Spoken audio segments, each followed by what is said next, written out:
Hey everybody, welcome to Guitar Hunter Live on Friday the 15th. As always, late, stressed, getting this going, but all the production value is better today. You'll see. So I'm going to send a link here in a second. I'm going to put it in the chat. But yes, of course, we will talk about the David Gilmour D-35. So we're going to talk a lot. I just put a link in here. Let me see if I can pin this. All right, I'm going to pin at the top of the chat will be a link. So here in a minute, when we get a chunk of people, we'll jump in and we'll talk about all kinds of new stuff. This has been an exciting week. There's a lot of cool stuff coming from Fender, Martin. I don't talk about Taylor, but Taylor's got some fun stuff coming. Gibson, Guild. Everybody's got some fun stuff coming. So, how's everybody's week? Good morning. That's right, Jose. Hey, buddy. It's good to see you. I forget that it's still morning all the way out on that other coast. It's 2 o'clock here. It's cold and it's rainy. It's like 41 degrees and raining. Winter in Virginia, especially high in the mountains, is just cold, damp, rainy. But yeah, all my kids are outside playing. So it's good I can kind of see them through the window here. But anyway, some cool guitar stuff. Just had a video go out yesterday. Did y'all see that video? On there are a couple new guitars in my world. And hang on, which video came out yesterday? Actually, that video hasn't come out yet. Never mind. If you're a patron, you'd already know about this because I already put out. I'm like finally for. I am a shoot from the hip, fly by the seat of my pants type. And it does not serve me particularly well when I work for myself and I'm doing guitar stuff and trying to make videos and make the world a better place. So I finally have gotten where I'm a couple days ahead, which is wonderful. Not a couple days. I'm like a week ahead. I think I'm 3 videos ahead right now. If you're a patron, you get to see those videos early. So go to patreon.com/guitarhunter. For $3, you get to see all the videos ahead of time. And usually I put them up kind of as I'm done with them. So anyway, but video yesterday was about picking up the Gibson J45 True Vintage, which it was dead on, great. Danny did a great job. New nut. The guitar played and sounded really great. Okay. All right. Well, it is 2:08. Let's jump in. So, I've got some questions coming at the end, but up front, we're going to talk about also, let's just check, how do I sound? Does it sound good? I gave a check. I've got a mic. You literally can't see it, but it's right here out of frame. But it should sound good. It looks good from what I'm seeing. But here in a second, we'll jump in to, so there's a link up here in the chat. It's that pinned. It's a Canva link. If you click over to that, let me see if I can get fancy and have. Yes. Okay, that's what I'm gonna do. Okay, so now I can still see myself.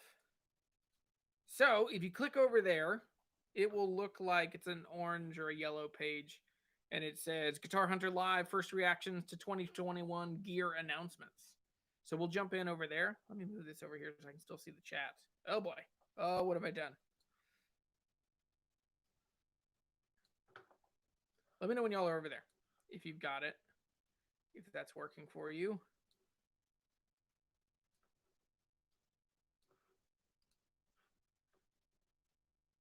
Okay, sounds good. seems quiet. I'll crank it up that's about as high as I can go. Pretty quiet. Okay, I'm gonna crank it. That's as loud as I can go on this. If I need to, I can just move the mic closer as well. But let's head over. So there's a Canva link. Andy, hey buddy. I see a lot of fun faces in here. So here's a link again. It's also pinned at the top. You can click over there. It's a Canva link. You can open that in another tab or on your phone. Well, I don't know how you'll do it if you're on your phone. If not, so I haven't figured out, and if you care, I'll give you the 10-second what I'm trying to do versus what I'm able to do. So what I'm trying to do, there's a software called OBS, which runs, it's like a broadcasting software, and you, from there, I would be able to do a screen share, do picture in picture, all that stuff. Canon, through some pretty specific like software stuff, they've constrained the camera that I have. So I have a Canon 6D Mark II, which is a full frame, professional, great camera, but they kind of hinder it on purpose. So anyway, to use the OBS software, it doesn't allow me to run it at 1080. And I'm a stickler for good quality. I just want everything I put out to be the best quality thing that I can do. So anyway, so OBS squashes it down to 720, and then there's also kinds of issues with audio and stuff. So normally I'd be able to just put this presentation in. I'm working on it. Anyway, I'm on a 2-year rotation for my camera, which this camera is like a little over 2 years, but I'm not quite ready to pull the trigger yet. We've got some stuff going on in life that not buying a camera just yet, especially because this camera does everything I need it to do except for some very simple things. So anyway, all right. So for now, let's jump over to this guide and we'll walk through. We're going to walk through some of the models that are really exciting and then first reactions. So, all right, here we go. Page 2. It's Fender's 75th anniversary. That's really cool. I actually had to figure out which date they're pulling from, because if you know Fender, if you've been around Fender for a long time, they keep track of a lot of different dates. So there's like, they'll have a 60th anniversary, but it's a 60th anniversary of the 52 Tele, which I guess that's next year. 52, 70? Holy cow. Is that 70 years? 52 to 2022? Yeah. So that's crazy. But anyway, so I had to track it. So this is to 1946. This is when young Leonidas Fender himself, which I always forget that Leo is for Leonidas. Amazing. Cool. It was a long time before Gerard Butler, so there was probably many years of him getting made fun of for that name. But so Fender has announced all these cool 75th anniversaries. There's a bunch, and what's cool is they're not reissues, because obviously the Strat didn't exist in 46. Neither did the Telecaster or the Nocaster or the Esquire. None of those did. That's really when the Champs and the Woodies and just basic stuff was coming out from Fender in 46, and then lap steels and stuff. But okay, maybe 720 is fine. All right, I made the mistake of looking over at the chat. So the 75th anniversary, and what they've done is they've launched this whole line of just badass, cool, super cool spec Strat, Tele, P-Bass, Jazz Bass. All of their kind of flagship premier models are getting a 75th anniversary, and they're doing some really cool stuff. What I like, as I was looking through some of the things, like they're doing some incredibly old nods to original, 40s, 50s stylings. So they're doing an ash body on most of them, maybe on all of them, but I know on the Strat and the Tele, they're doing ash bodies. But then they're also kind of picking up all of the cool stuff along the way. So they're doing the custom shop, the Fat 60s pickups, which that's a really good pickup. Especially in an ash body, it'd be cool to have some more like full fat throat. Sorry, my brain broke just then. On that kind of Strat.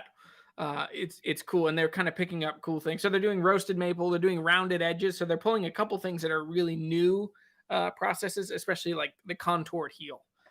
So some of the 75th Fender stuff, that's very cool. And then they also announced some really, really cool. So I'm on page 3 now. So skip on over to page 3. Fender artist models that are coming out. The Ben Gibbard, the Music Master or Mustang, is incredibly cool.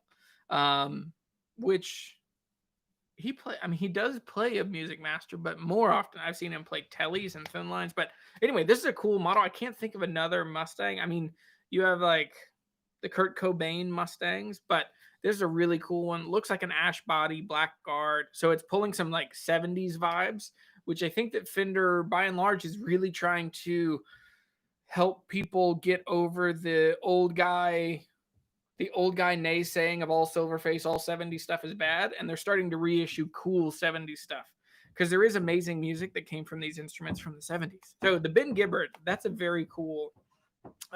As someone who I love Ben Gibbard, I love Death Cab for Cutie. The question was, I thought they weren't using ash anymore. I don't think they're using. Well, maybe that's. I'll have to look at that.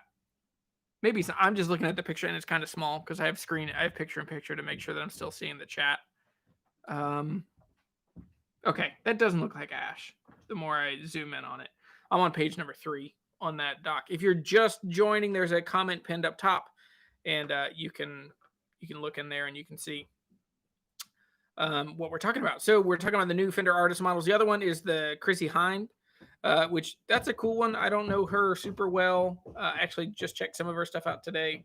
And the other one is Joe Strummer, which actually in a video coming out next week, I talk about the Joe Strummer Telly and how I thought it was a big dumb waste of money. I didn't say it at the time. I didn't say it in that video, but I think that first like relict Telly that they did was just so cheesy. So anyway, let's move to page 4. Page 4 is the thing that's the most interesting and the most exciting to me is the Jason Isbell Telly.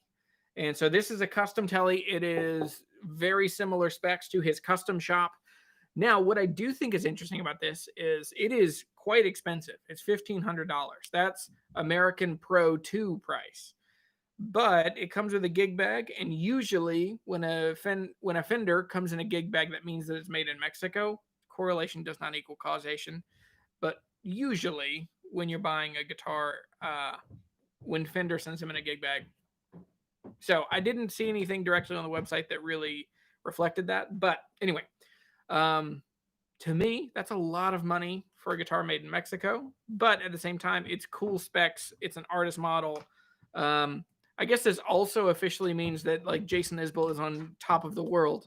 And even though I've listened to him and known who he is since the early 2000s, when I saw him in a bar with 150 people in a bar of a 300 capacity in like a non-sold out, when I saw him with the Drive-By Truckers in 03, he's made it big. So, but it's been 20 years and it's well earned. He's an amazing songwriter, amazing guitar player. So this is super cool. A couple years ago, I have a video about this. A couple years ago, I was at Gruen and I got to play his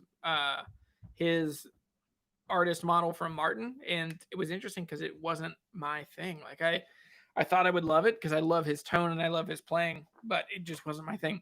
The other ones that are incredibly cool, still on page 4, are all of these Noventa series. These are all the P90, and I think that P90s are incredible pickups. They sound awesome.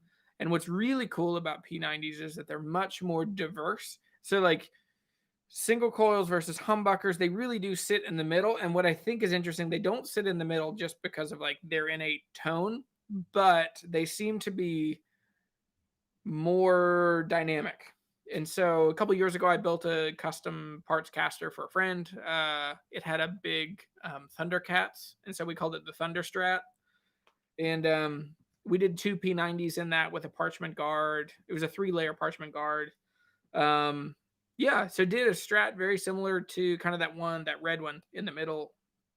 And they're very cool. So if you back off, turn the volume down to 7 or 8, they really clean up. They're really sparkly. And then if you crank the volume, if you dig in, they're super diverse. So if you've played P90s, they are really cool. They're a cool middle road. What the Ben Gibbard one also has P90s, right? Looks like it's so dark. Maybe it's single coils. But those are super cool. All right, so Fender quote on the Ash. What little ash we were able to source, we continue to be made available in select models, historically appropriate vintage models as supplies are available. Yes, so there's a blight in the U.S. with ash trees. So a friend of mine, all of our firewood outside for the most part is ash, because in North America there's this blight that is killing pretty much all the ash trees. So a friend of mine had 25 big trees that had to come down. We turned some into lumber and turned some into furniture, but then there was other stuff that was just kind of pecky and gross and rotted in the middle. So anyway, it is sad. But okay.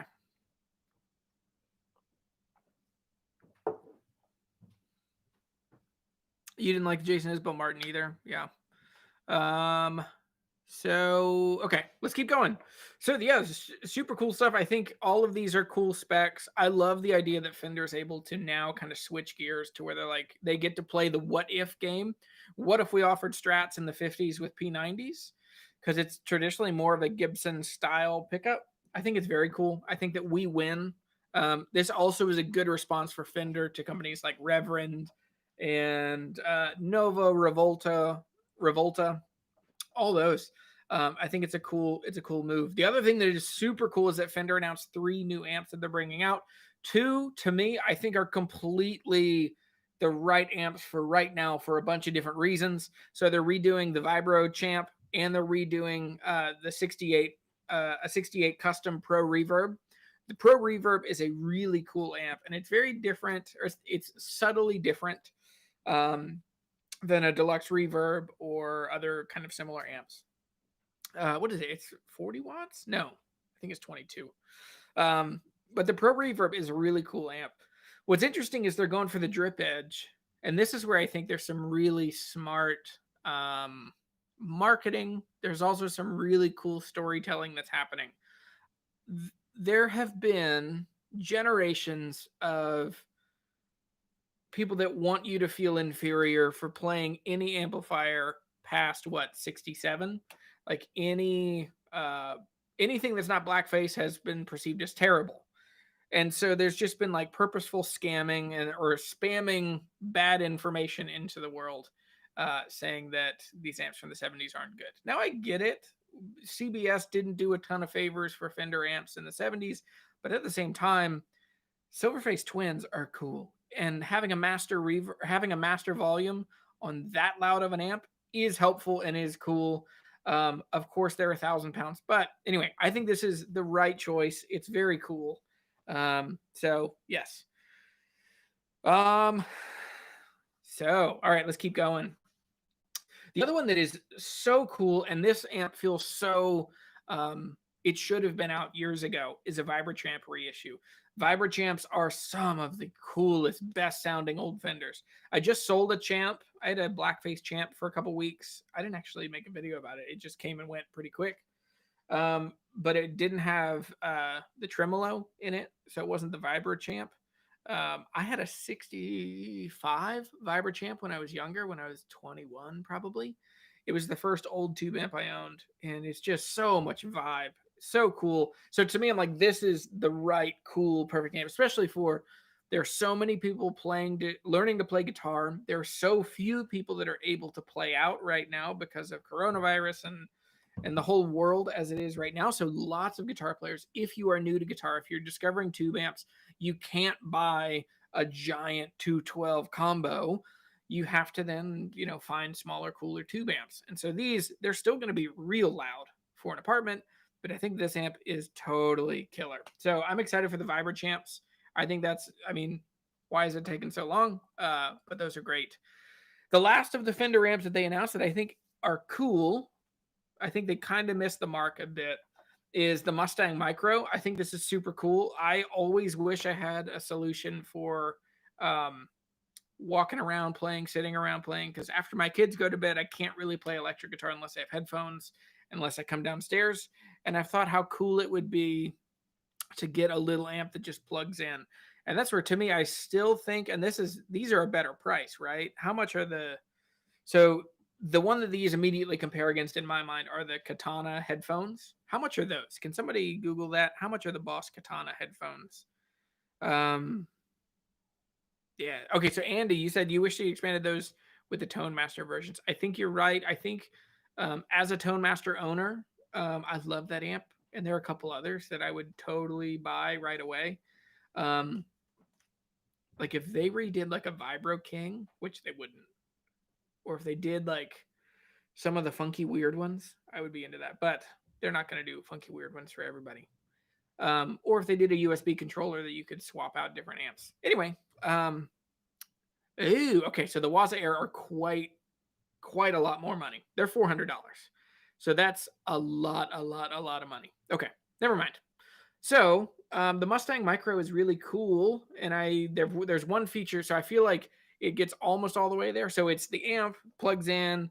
It's got a headphone jack. It's very cool. But the problem is, headphone jacks seem to be kind of a way of like a thing of the past. I know not everybody, but for me, like my phone doesn't have them. My computer has headphones, but I think this is like the last generation of headphone jacks. So I've heard that the Mustang Micro can do Bluetooth, and so if that's true, that's very cool. But I wonder about latency and tone. But anyway, yeah. So let's keep going.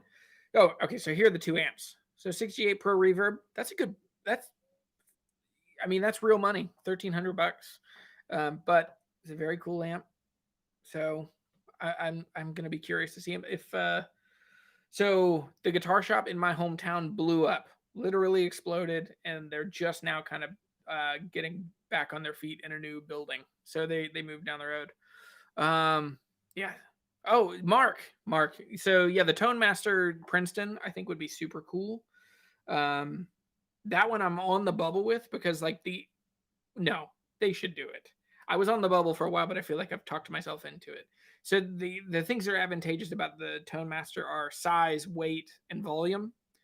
And the Princeton already is pretty small, pretty light, and like you can play it at bedroom volume, but it's still a little loud.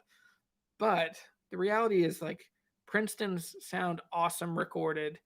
And so having the USB out, having the XLR out, having the like all of the Tone Master features, the Princeton, yeah, that makes total sense. They probably don't want to kill Princeton reverb sales just yet, which I don't think. I think you're going for different audiences, but they certainly are going to affect each other. All right, let's move on to Gibson. So number 8 over here, page number 8. It's official. So Rick Beato, who I actually no, I won't say that. Anyway, never mind. Rick Beato is getting his own signature model from Gibson, which I think is totally cool, and it's a really good move into the next season of guitar life. I am very glad, and Gibson is still the worst offender. I'm very glad that guitar celebrity seems to be dying. I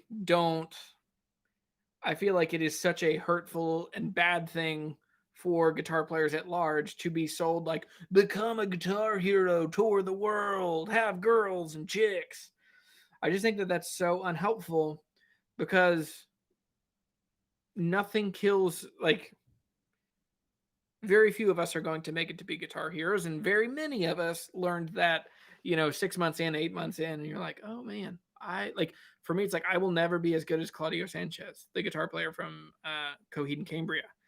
And I remember that, like, just got it. So anyway, hey Dominic.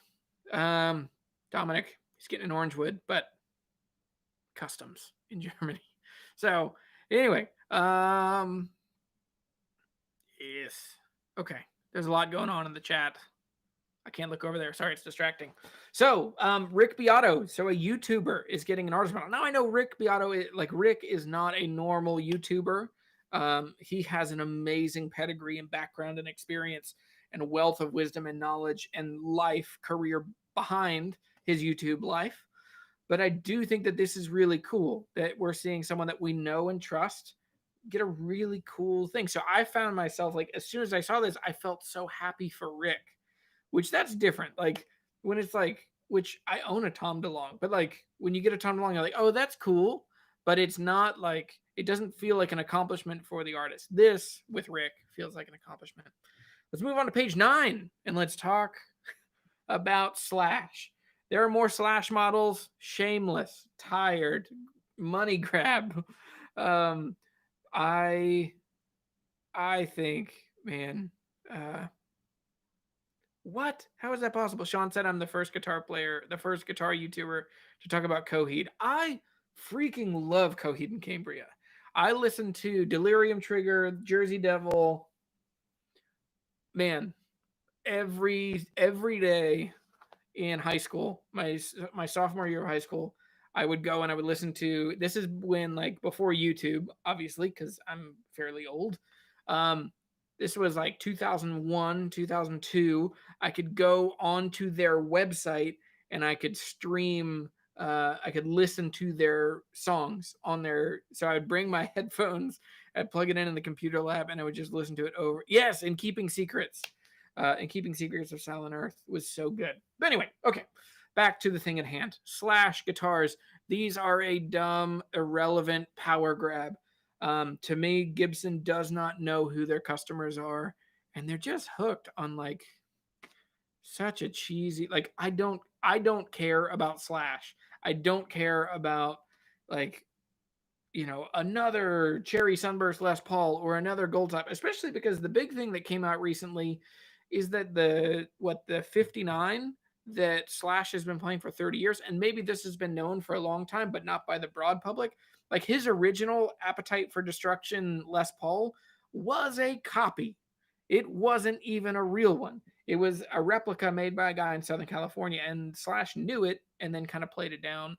Anyway, to me, these are dumb, especially the J45s.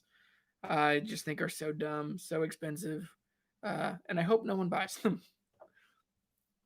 So, moving on to the really exciting stuff, I think, is the David Gilmour, the 6-string and the 12 strings that he released. Now, both of these are super cool, super vibey. David Gilmour is a really iconic player, and I think that these are funny and different, because this is what have there been other David Gilmour models? There's a David Gilmour Strat, obviously, the custom shop, and maybe even in the American line, there have been David Gilmour Strats. But I think this is about the first acoustic guitars, and I think that they did these really well. There's one unprecedented component to this that I've scoured my brain and some of the resources I have here, and they've never done this before. Do you guys know what it is? These guitars, there's one specific thing that is very different and has never been done on a 35 series before.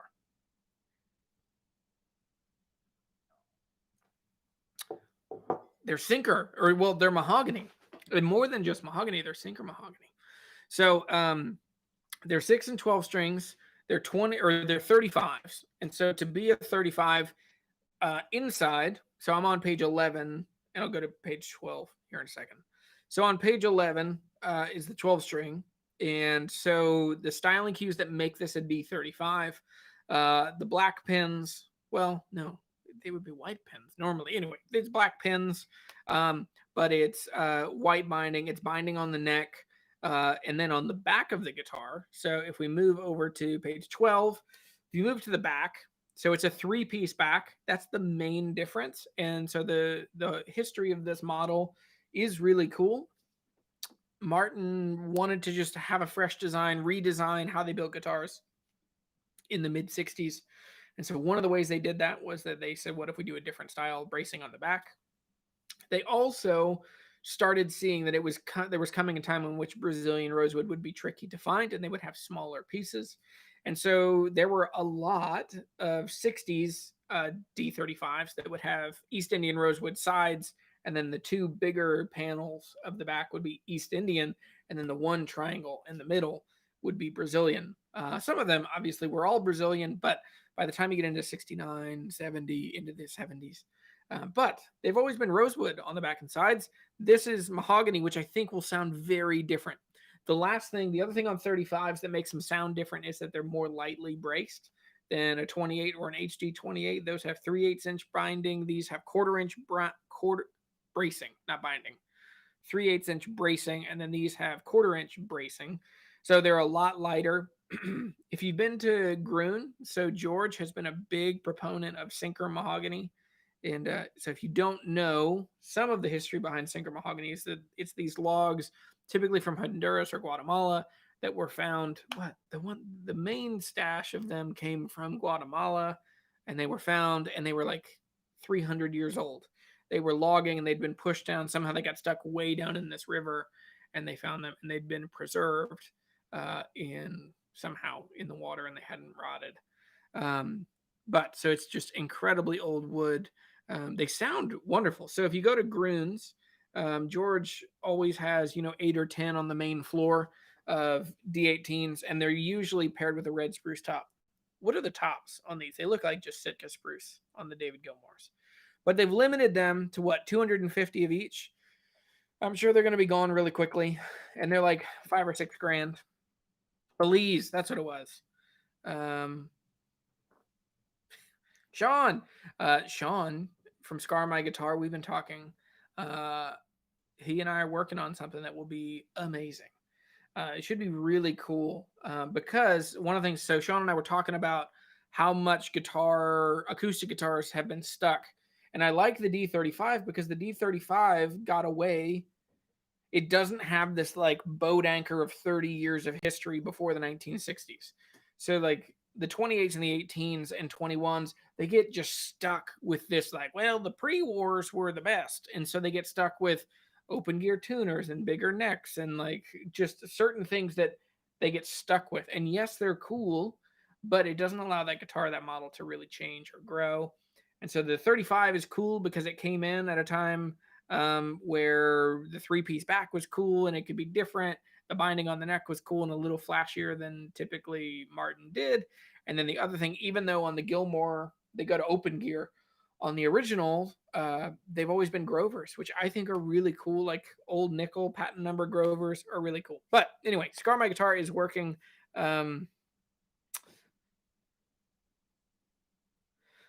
So sorry, my brain got lost. So Sean and I are working on something like he's been picking my brain just about how are guitars built and why are they not built differently and why are they stuck. And so there are a couple things that we're going to put together a guitar. He's going to put one together and I should have it here before too long. And we're just going to we're going to try and figure out some cool, innovative ways. One of them is integrated braces into a top. It's a little bit, there are some guitarists that have done some things kind of similar.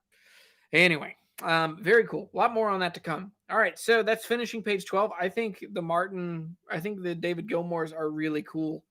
I haven't seen much. I'm sure there are other models. I kind of want to make a video on, like, there's a whole chunk of Martins that I just don't really talk about because they're just not my thing. I just don't like them. Don't like the X series. So anyway, Jesse.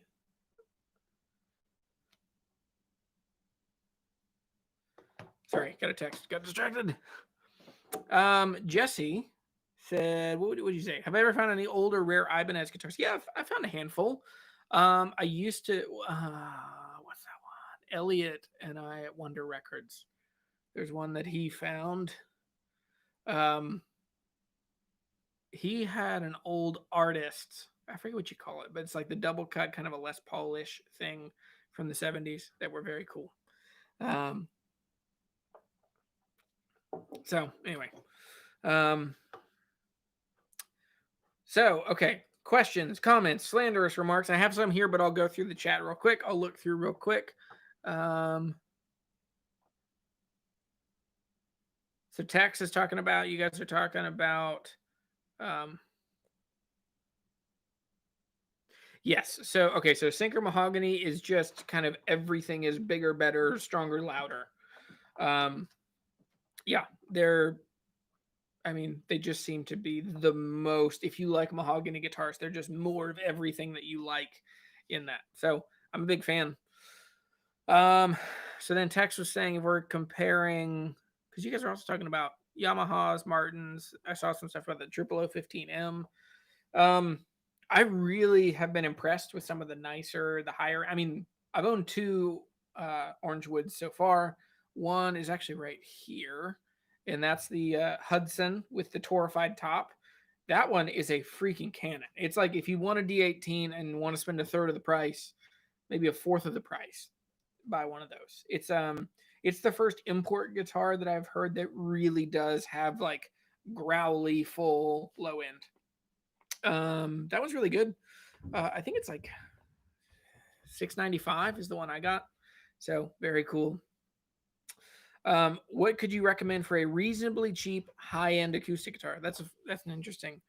Um, what's the most bang for your buck, or like what's the best guitar you can get for the lowest price? I think it's the Martin SWD GT.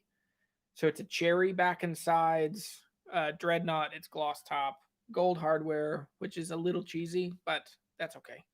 I made a video on that one on one of those a couple years ago. It's still like I bought one for our pastor when we were in Louisiana, um, and they're very very cool. So they sound really good. They play really well. They sound exceptional. So the SWD GT, you can get them for 800 to 1,000 usually. They may be a little more than that now, but that's fine. I think it's hard to lose with like if you can get into the Martin 16 series, or and this is going to be a challenge finding a Taylor 3 series for $1,000. Other really good ones you should check out. You definitely should look for like a Larrivee, like an OM2 or a D02 or a D3. If you can find those, 800 to 1,000, 1,100. Yeah, those I found 3 Laravees in like 2017 for not much, $500, 600, $700, and now they all seem to be about double that. Yeah, smash that like button. Yeah, if you're not subscribed, that is the easiest, painless way to support the channel. So let me go through a couple, and there's a question. So this one I basically just covered. So I'm on page 13. If you're new, I'll go ahead and put it in one more time. Guitars with redwood tops, winners.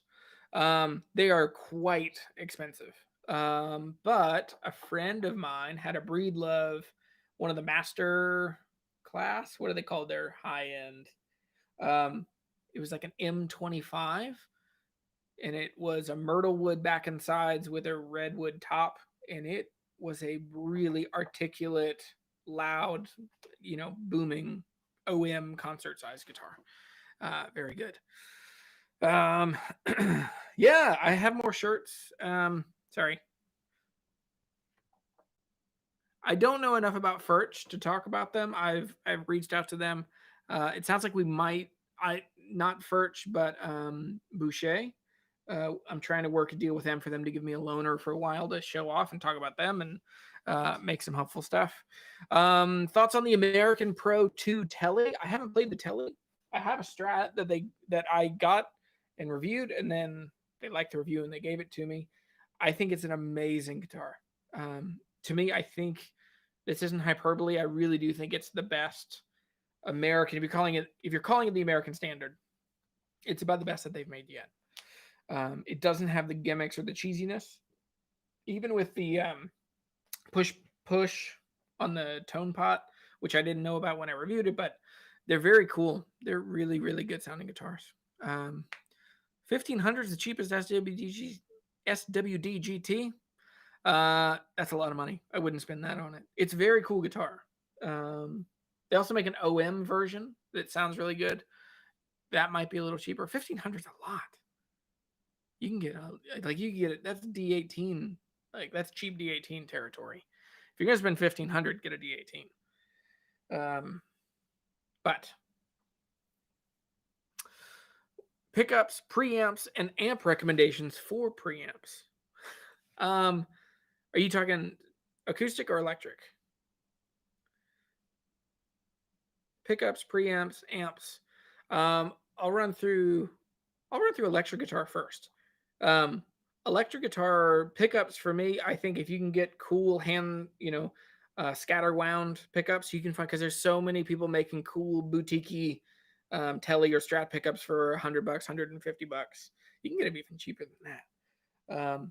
But that's the biggest change. I would really, I'd really be up for such a big change. Behind that, like changing your pots, going going from an audio to a linear taper on your volume pots or your tone pots is a really fun upgrade that will make your guitar sound a lot better, and will make especially it will make your guitar much more usable, especially if you have a one pickup guitar.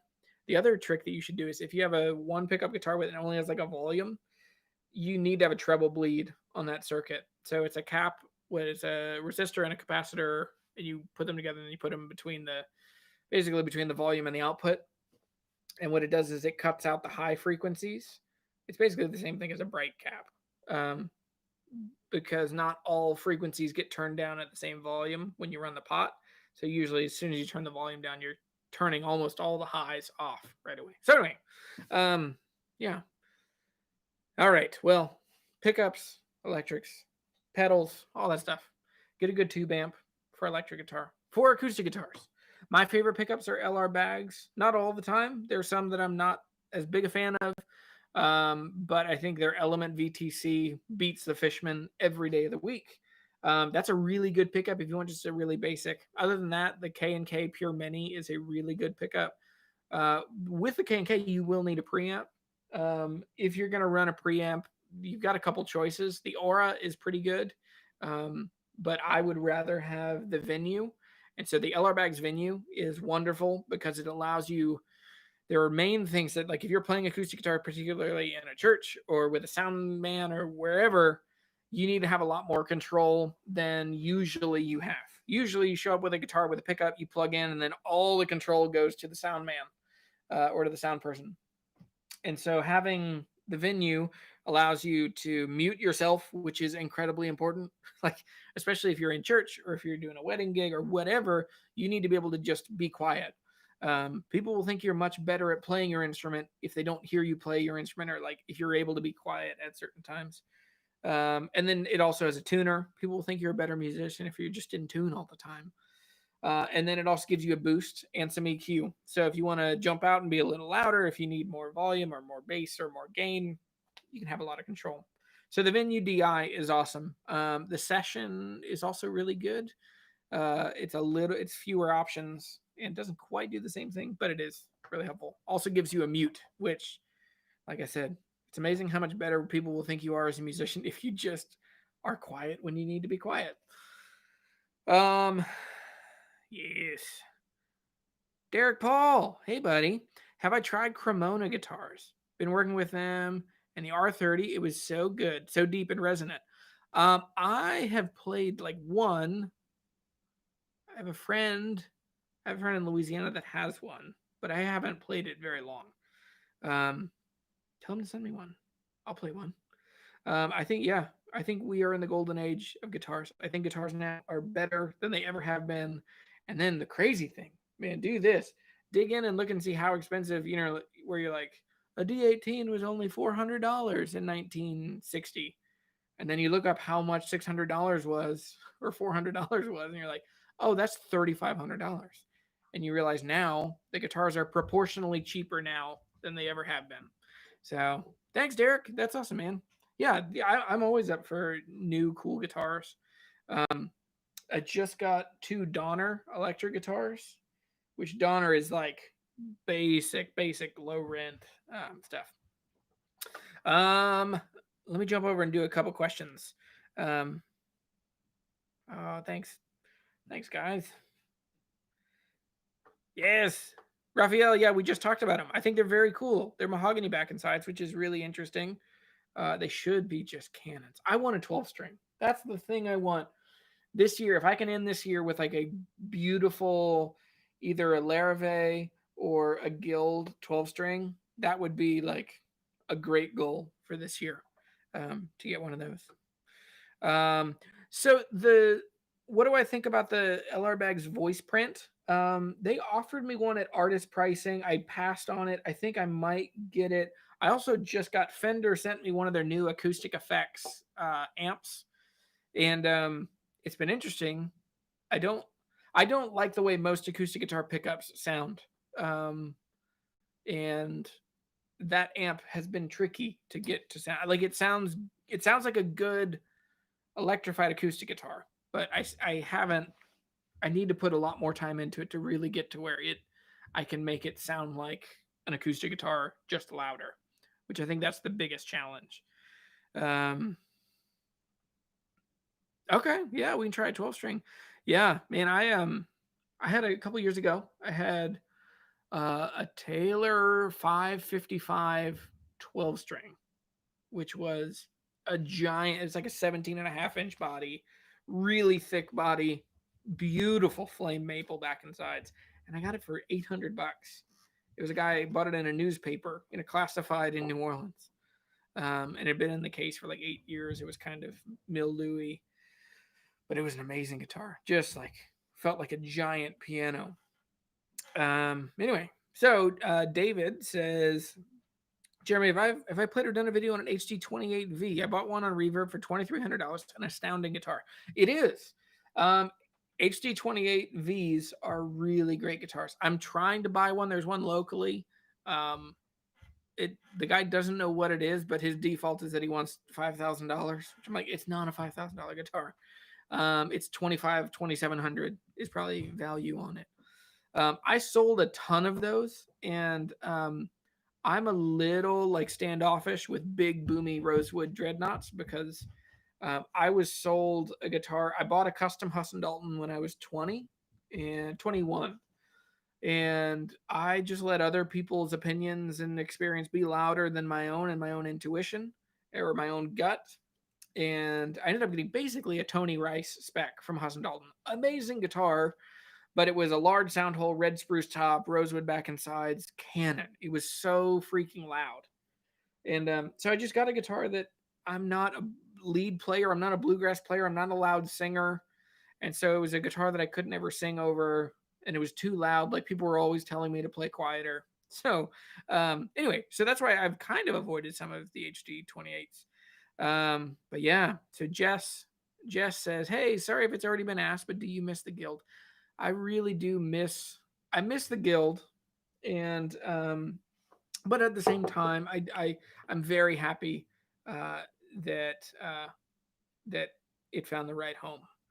And so basically what happened with that is I ended the year, and so this is my job. I make videos for the internet. I help people find the right guitars for them. And so it's not a super profitable world. And so basically we came out at the end of the year and we have this chunk of money that we keep for buying and selling guitars. And I found that between the Guild and that Waterloo, I like the Waterloo more. And so I wanted to find a way to keep the Waterloo. So that's where part of it was I needed to sell the Guild. And it worked out great. Yeah, the Guild left. Now, there are two things I love about the Guild. I love the shape of the headstock, which sounds cheesy, but it's like, I just love it. It's so cool. It's a crown. It's very iconic. And it feels very nostalgic to me because my first it wasn't nice. My first vintage guitar was a dogged out, terrible old 60s Guild D40. But the other thing that Guild currently gets that they nail is the vintage. They get the taper of the neck. Like just their neck carve is dead on. So anyway, Shelbo Baggins on Instagram asks what I make of the Gibson buying Mesa Boogie, and is that a match made in heaven? I think Gibson has done some really great things with like Maestro. They've done, I mean, they're not Fender. Like Fender, when Fender buys your favorite acoustic guitar company, you better buy whichever the best one that company makes. At that point, you better buy it because Fender in the past, like Tacoma, they drove Tacoma into the freaking ground. So anyway, Gibson doesn't have a history of like ruining companies. They're pretty good at kind of buying companies and leaving them alone. But yeah, I think you'd be right on. Yes, the D20C. Yeah, it's that like, I don't know how to describe it. It's a very U shape on the Guild. Very comfortable. Doesn't feel like a Martin. Doesn't feel like a Gibson. It's very different. If I ever had a burger at DPO in Stanton. That's funny. That's funny that that's the thing you had. Yeah, I had a burger there before lockdown. Like it was October, November of 19. I ate a burger there. Love it. I love good burgers. That's my like the high water mark of a town is like where is the best burger? Yeah, I've been there. Yes, Andy. Man, yeah, a pre Fender 12 string Tacoma would be a wonderful guitar. Do your Tacomas? So one of the things that Tacomas always seemed to have was they had finish issues, especially on the headstock. They would just have finish kind of lift off and whatever. Anyway, let me poke through some other questions. So here's a good question. So this is I'm on page 14 over here on that link. So this is James Birtles on Instagram. So James says, other than Huss and Dalton, repping Huss and Dalton today. Other than Huss and Dalton and Collings, what other boutique companies do you like for acoustic guitars? Jim Olsen, which it's hard to even call those boutique because they're so cream of the crop. Olsen guitars are astounding. When I was 18, I wanted to work for Jim Olsen. I called him. He offered me a gig. I did a couple interviews. He offered me a gig to come, but it was an unpaid internship, and I couldn't make it work. And my parents were like, probably not a good idea, which I don't think I have the skill set to be a guitar builder, but I love Olsen guitars. I also, that's a little bit cheating. If you can find Stelling acoustic guitars, which they're actually made by Jeff Huss. Jeff worked for Stelling making banjos, and then on the side he would make guitars. I had a D-42 from Stelling that was great, and then somebody borrowed it and it got stolen. But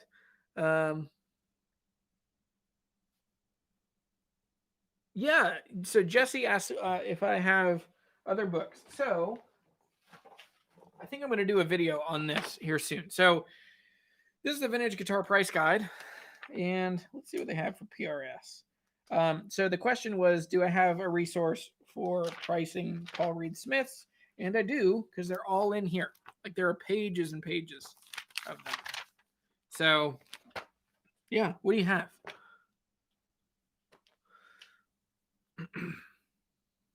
Oh, Tim Jonko. Freaking Tim. I miss you, buddy. Tim, did I tell you I saw your dad? Well, I saw your dad like a while ago. I probably told you this. But so Tim, when we were in high school, there was this big mud pit at a friend's house. And Tim took his mom's Subaru, which like new, nice Subaru, and just dogged this thing like in this giant mud pit. It was a white car and it was just covered in mud. And so years later, his dad, we're at a business meeting, and his dad's like, I love that car, and my boys ruined it. He's like, it was never the same. So anyway, and I had to tell him, I was like, I wasn't in the car, but it was there, and it was awesome. But Tim, so Brian Calhoun is an old friend. I knew him when I worked at the Guitar and Amp Center in Harrisonburg. So Brian Calhoun makes Rockbridge guitars. They sound wonderful. They used to, like 10 years ago, they would have some finish issues. There were two that I'd seen that had the same kind of like the worst, the least high quality part of them was the finishes. But anyway, very cool. Now I talk to Brian probably once a week. We've been trying to figure out a way to get together because I love high-end acoustic guitars. Virginia really is kind of, there seem to be more per capita here than anywhere else. I'd also love to get down to EJ's place. EJ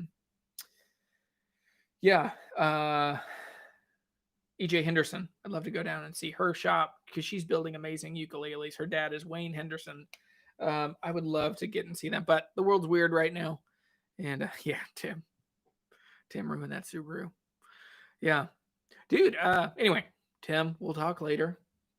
But the Paul Reed Smith, did anybody say, see you, Sean? 97 CE Custom 24. Something happened upstairs. Let me go through here. So a CE24. So what is it? 97 CE Custom 24. Classic and the CE. So maybe the custom.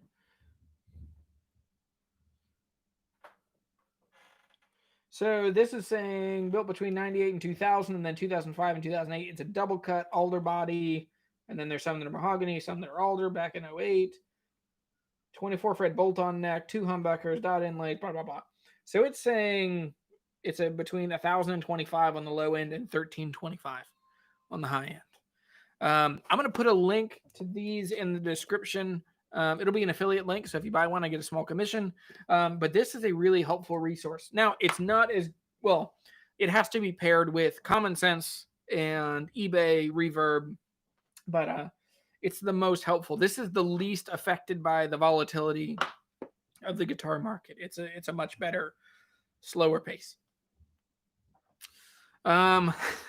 Numbers Bud on Instagram says, why do I hate offsets so much? They seem to be such cool guitars. I just can't get into them. Follow Mike Adams, Pushin on Instagram. You will learn to at least develop an appreciation for them. I'm a big fan. I've never owned. I can't remember an offset. No, I've owned a couple offsets that I got, like I've consigned or like been given, told to sell, and whatever I get, blah, blah, blah. So yeah, I think there are certain offsets that are cool. For me, it's the asymmetry that like my brain has to get used to. But I think also following Dennis Fano and like Novo guitars and Fano guitars. I mean, you'll start seeing like the asymmetry does become really cool and compelling.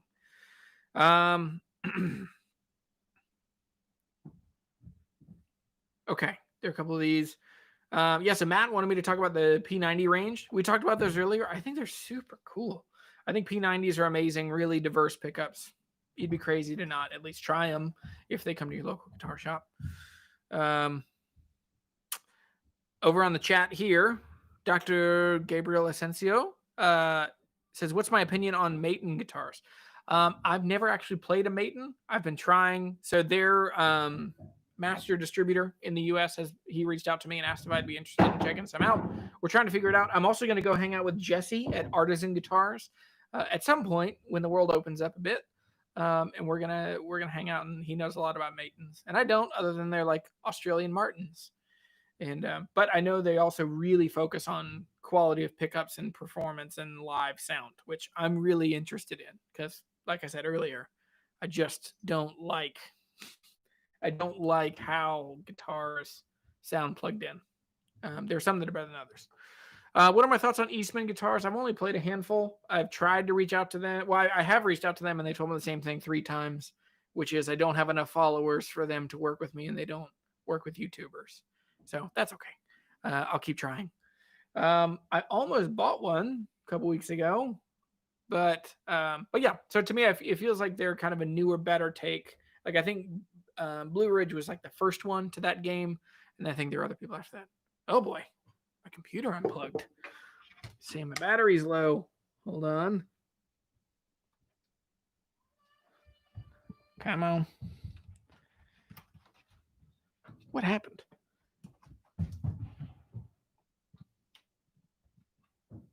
There we go. Okay. There's one. I'll do one more question. So. Okay. We talked about price jumps. There are some substantial price jumps for guitars from Fender.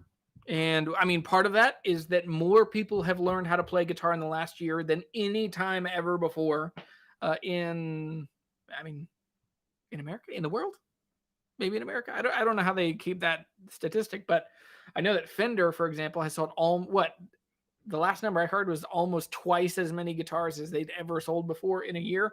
They sold this year. I think a big shift is that they gave up on guitar celebrity. There are no guitar heroes. Like they're not saying like be like Stevie Ray Vaughan, which Stevie Ray Vaughan is awesome, and you should learn to play like him, but it was his style and his thing. But I think a lot of people are saying like life is hard and music is a really good solution to feeling lonely and feeling uninspired. And I think self-discovery is a much better motivator for guitar players. Now, with that said, because they've sold so many and just the world is more expensive in a lot of ways, I don't think it's particularly nefarious that the prices have gone up. Because the thing is, if you want cheaper guitars, you can find 1,000 cheaper guitars. There are so many guitars, they don't tend to wear out. And so there are guitars everywhere. Facebook Marketplace, Craigslist, newspapers, classifieds, they're all over the place. But anyway, and then the last question is Taylor being employee owned. I think this is an amazing testament to people that believe in a company, believe in the work that they're doing so much that they're personally invested, that they want to be connected to this. They believe in the guitars that Taylor makes. Like I said, I've said this before, like Taylor guitars are not my style, but I find their brand message the most compelling. Like, I think it's just so cool. And the way that they're like ecologically responsible, they're like, there's a strong like ethics and heart behind it. Okay. Yeah, okay, cool. Yeah, I'll put the link. So when the video goes out right after this, it'll go in the description. But the video always takes, anyway, I'll get a link to you for the price guide. I'll put it in, I think it'll be in my other videos. But anyway, how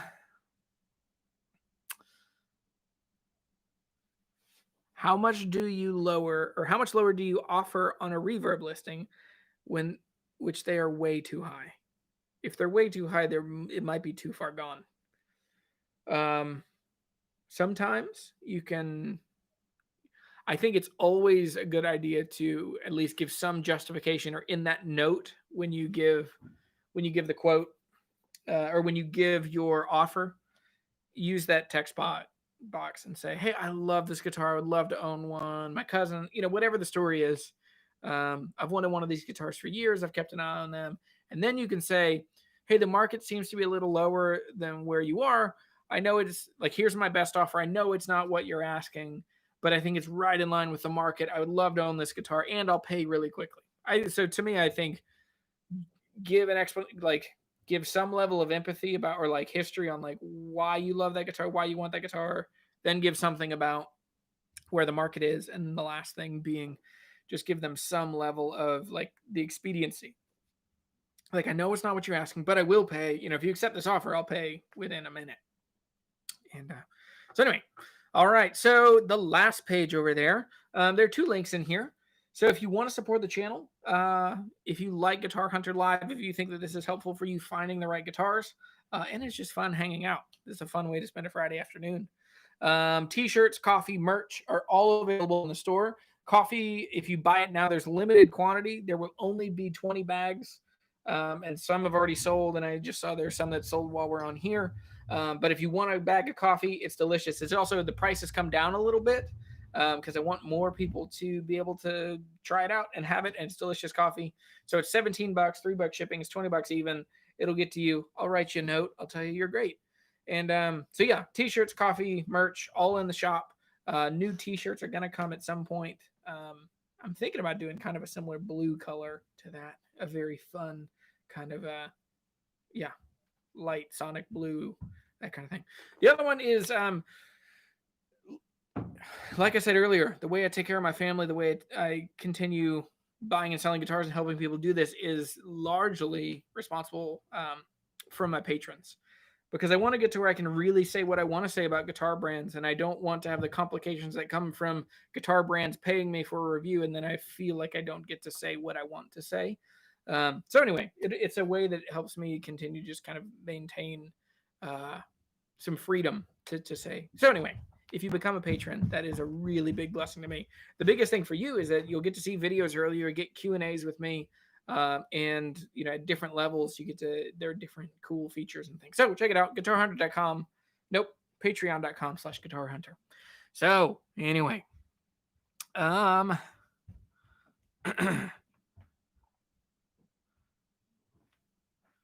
D15s are great. I need to find, there's a picture of me my freshman year of high school with my first D15. I have like bleach blonde hair. It's like me and my brother.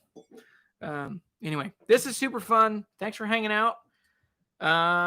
Questions, comments, slanders, remarks. We covered all of them. This has been really fun. Thanks everybody for watching. And yes, Guild M20s are really good. I sold mine. Don't regret it. But very cool guitar. All right. Well, have a good weekend. I'll see you later. And I'll put this price guide in the description here as soon as I can. All right. Bye, everybody.